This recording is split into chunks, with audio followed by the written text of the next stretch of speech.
Hey, how's it going, guys? Welcome back to my YouTube channel. My name is Georgie Man, and I'm your friendly neighborhood anime and manga fan. I love all things anime and all things manga, and I'm here today to talk about Mashle, Magic and Muscles Season 2, Episode 8. So, what did you think about this week's episode?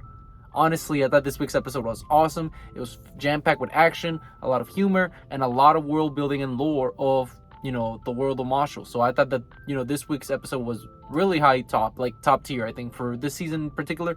I think it might be arguably maybe my favorite, just for the fact that we got so much lore and context to the story and the world of the Magic Kingdom and all that. So I thought that was very fascinating. Now, before I go any further with this week's episode, I just want to give you guys a quick reminder to make sure to subscribe to my YouTube channel so you guys can be updated with all my anime and manga, as well as all my Mashle, Magic and Muscles content that I'll be providing in this channel. It really helps out a lot, and I would really appreciate it if you guys could subscribe to my YouTube channel. So if you guys could, please subscribe to my YouTube channel. Now, with all that out of the way, let's get into this week's episode. So this week's episode starts off where we left off last time, which is the confrontation between Innocent Zero and Wahlberg, the headmaster. And right off the bat, they're not playing around. You see Wahlberg pretty much like his aura is so powerful that one of the minions of Innocent Zero is like, oh, if I take him out, I'll get promoted or something. And like literally he takes a step and like he sees like an imaginary like axe or something like pierce through him. He's like, was that his bloodlust? Like, is he? And then Wahlberg just goes like, you peasants get out of here. And like Innocent Zero was like, come on, don't be so mean to them, don't bully them like that. That's not nice, Wahlberg. And he's like, no, I just want to fight you, bro. Like, I'm not playing around. And you see Wahlberg like pull up his extra 2 lines, the ones that he keeps hidden, like he's going all out. And you see Innocent Zero, they both pull out their wands, and like these things look like super powerful. Like when I saw that, I'm like, all right, these are the top tiers of the verse for sure. And we pretty much see them like they're about to fight. And also while that's happening, we see that Innocent Zero summons like these like minions, like these monster kind of things, and they're about to like attack the crowd. He's like, well, I don't care about, like, I just care about you, I don't care about the rest of them, so they could all die for all I care. And we see Wahlberg like pretty much unfreeze Mash, Macaron, Dodd, Lance, and the rest of the 2 other divine visionaries, Caldo and I can't forget the sand guy's name, but pretty much he unfreezes them. It's like, hey, protect the crowd, like, this is your mission, I'll fight him, you guys take care of everything from here. And they're like, okay, we got it. And we see them pretty much destroy like these kind of like monster things, and we're informed by one of the divine visionaries that these things are equivalent to like double liners. So I guess they're no joke, like these things are pretty powerful, things considered. And we see pretty much that as the fight progresses with Wahlberg and Innocent Zero, they go to the sky because Wahlberg's like, hey, I don't want to fight you here, bro, like let's go somewhere else. So they go up to the sky, and while that's happening, we see the spike guy, the spiky guy from season 1, towards the end of the season, the one that gave the guy, the spiky blonde dude, whatever. And we see that pretty much he's gonna fight. He summons these big like fortress tower thing, and he starts like raining spikes upon everybody. And he looks like he's gonna drop like a big like porcupine kind of like spiky ball to the stadium. And who's there to stop him? Mash shows up, and he like pretty much destroys this thing. And then he goes like, oh, I guess it's that time, huh? And then he's like, wait, seriously? Like cause Mash is like, oh yeah, you're that guy, I remember sitting next to you in the exam. And the guy's like, wait, are you serious? You don't remember who I am? And Mash is like, yeah, like I know you, bro. And you see like, or he just stays quiet. He's like, and it's just so funny. It was hilarious. And while that's happening, we catch up with the rest of the crew, and you see that they're still fighting all these minion monsters all across the stage. And we see that eventually Dodd just stumbles upon like a baby, and big red flag. Like, what is a baby doing there, bro? Like, you should have known better, Dodd, like just right off the get-go. And I'm correct on that, because we see that Dodd goes talk to this baby, and eventually gets caught off guard, and he gets turned into a baby himself. And we find out that this is one of Innocent Zero's like goons, and he's like his power is that he can transform people into babies, I guess, if the right conditions are met. And I guess Dodd was able to get caught off guard, and therefore he was turned into a baby, which does decrease your magic tremendously. I think you can only use like 1/10 of your magic or something. So it's like a huge nerf, and you're a baby obviously, so you're weak physically.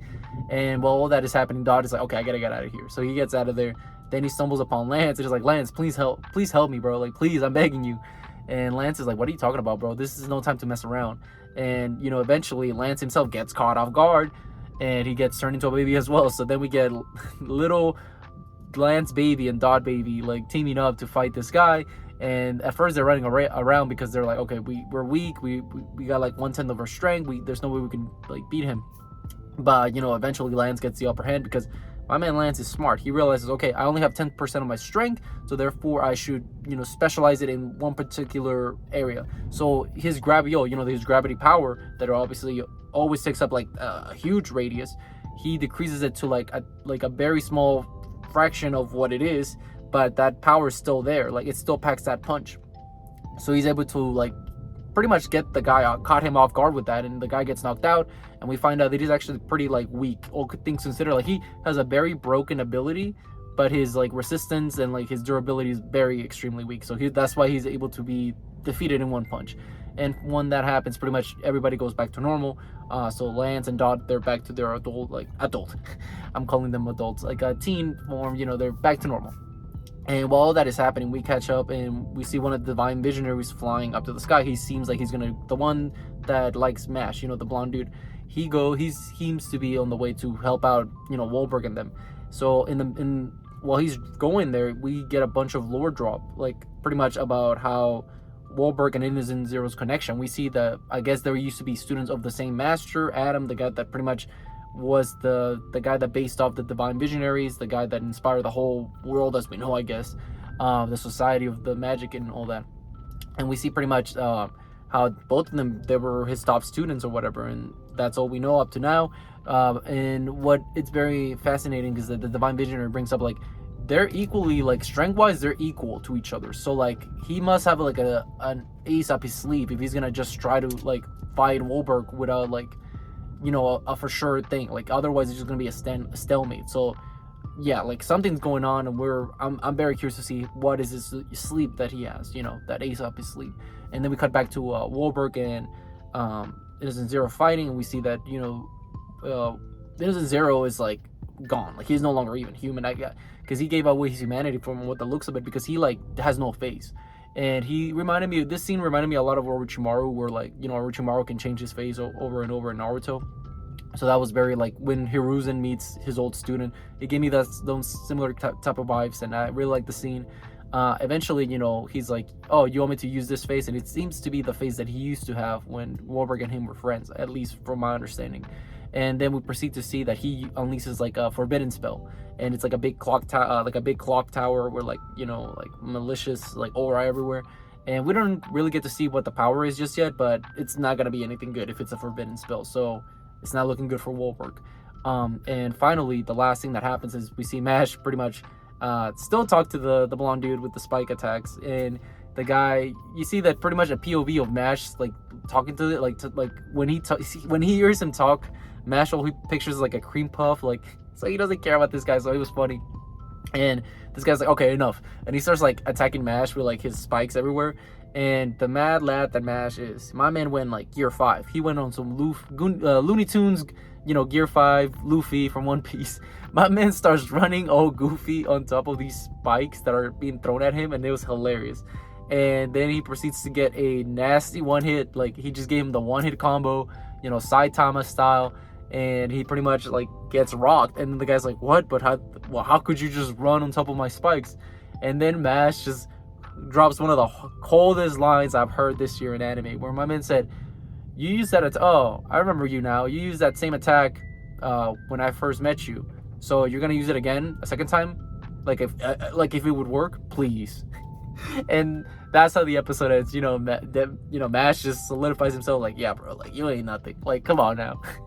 And yeah, that's how the episode ended, and I thought it was great. I think it was a lot of action, a lot of like cute humor, a lot of lore that I really appreciated, and a lot of context to Innocent Zero and Wahlberg's connection. So I really like that. But yeah, overall, a really solid episode. But with all that being said, what did you guys think about this week's episode? Did you guys love it? Did you guys hate it? Did you guys thought it was alright? Whatever you guys thought, let me know in the comment section down below. Also, thank you so much for sticking all the way to the end of the video. I really appreciate it. And don't forget to like, comment, and subscribe to my YouTube channel for more anime and manga, as well as more martial magic and muscles content in the near future. But yeah, with all that being said, I hope you guys have a great rest of your day. Bye bye.